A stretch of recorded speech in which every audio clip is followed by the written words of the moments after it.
Mga kababayan, samahan niyo po uli ako sa pagtalakay sa isang napakahalagang paksa. Paksa na hindi pa naman natin naranasang talakayin ng malalim sa mga pinagdaanan nating pag-aaral kahit sa eskwelahan o saan mang grupo o organisasyon na ating kinapalauban o pinanggalingan. Sa ating pong programa ay binibigyan natin ng malalim at malawak na pagpapahalaga ang karanasan ng tao. Ano po? Kung kahit sa pag-a-apply ng trabaho, minsan di po ba hinahanapan ng karanasan? Nahanapan tayo ng karanasan. Yun ang unang hinahanap sa atin. Ngunit, para sa akin ay napaka-illogical po kung hindi ka tatanggapin dahil sasabihin nilang wala kang karanasan. Ano? Ang totoo, ang lahat po ng tao ay may karanasan. Mula nung sa kanyang pagsilang, kahit nga nung nasa sinapupunan pa siya, mula hanggang sa kanyang pagsilang, ay punong-puno siya ng karanasan. Ngunit, ang natatandaan nating mga karanasan ay siyempre dito yung nagsisimula nung tayo ay naging matured na mag-isip. Ano? Hanggang sa kasalukuyan. Kung kaya't ang tao ay may karanasan, may pinag-aralan man o wala.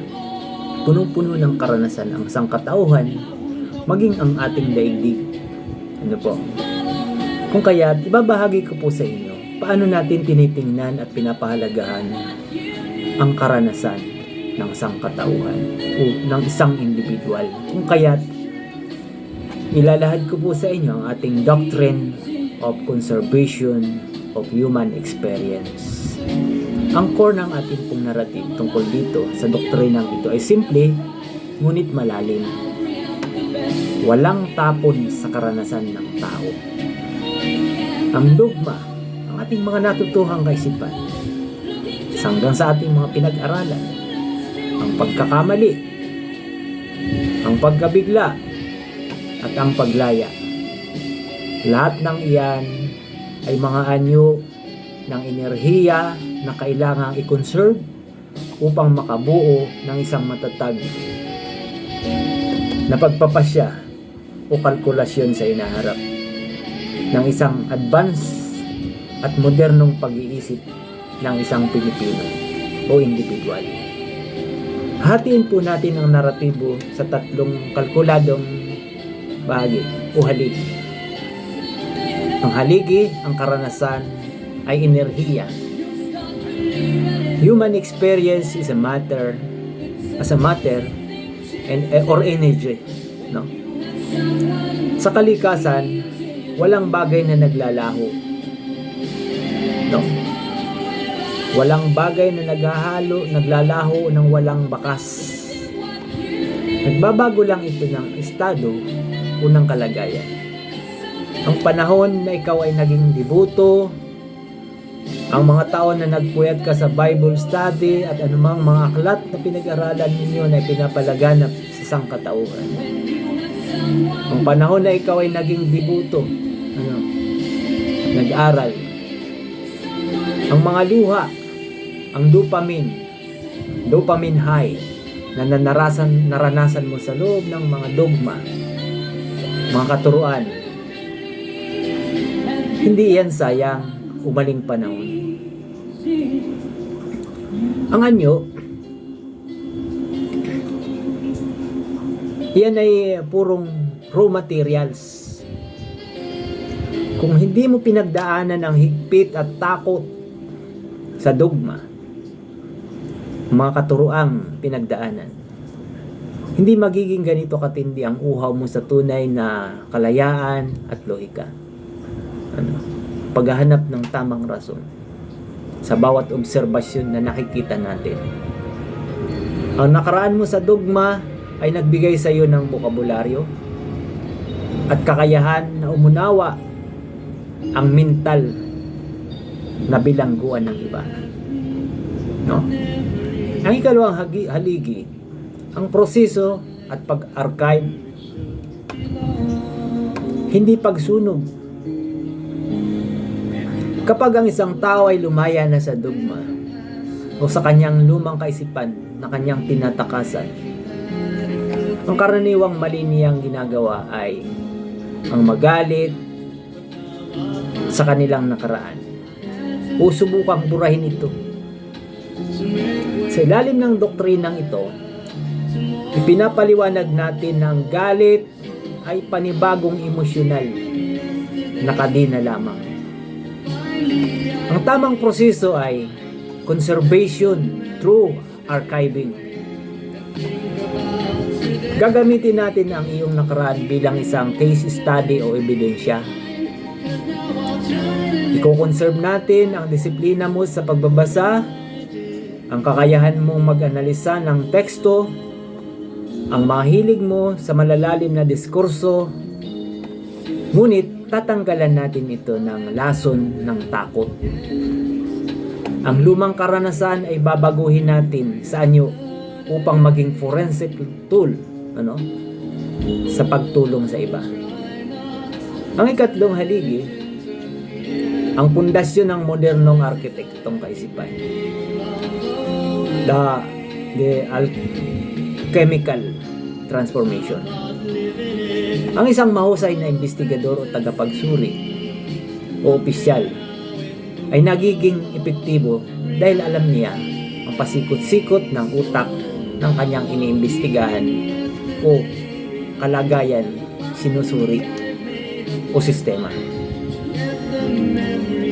Ang bawat tao na dumaan sa dugma at naglalabas gamit ang kanyang mataas na antas na pag-iisip o face it logic ay may pinakamataas na antas ng human experience. Sila ang nagiging pinuno ng neutral ground society dahil kaya nilang kumausap ng mga tao sa ibaba ng may empatya dahil galing siya roon. Habang ginagabayan ang mga ito gamit ang malamig na lohika mula sa itaas. So narito po ang ating pinaka-summary ng ating binalangkas na paksa, pinakabuod ng mensahe sa ating mga kababayan. Papahayag ko po sa inyo mga kababayan, matapos nating talakayin ang ating posisyon kanina sa nakaraang video, mataas na dimension ng neutrality, may isang mahalagang prinsipyo po kayong dapat baunin sa paglalakbay na ito habang kayo sumusubaybay sa ating channel. Ang doctrine of conservation of human experience. Marami sa inyo, kapag nagsimula ng maramdaman ng pagkabigla sa mga pambasag na lohika ng ating programa, ang unang mararamdaman ay panghihinayang o galit. Maring magalit po kayo. O kaya maring manghinayang. Masasabi ninyo sa sarili ninyo, kung kayo nang hinayang, sayang ang 20 o 30 taon ko sa loob ng dogma. Niloko lang pala ako, sayang ang pagod ko. Narito ako bilang inyong partner sa kaisipan upang sabihin sa inyo, walang sayang, walang tapon sa iyong karanasan. Katulad ng batas ng pisika o physics, na ang enerhiya ay hindi mawawala, kundi nagbabago lamang ng anyo.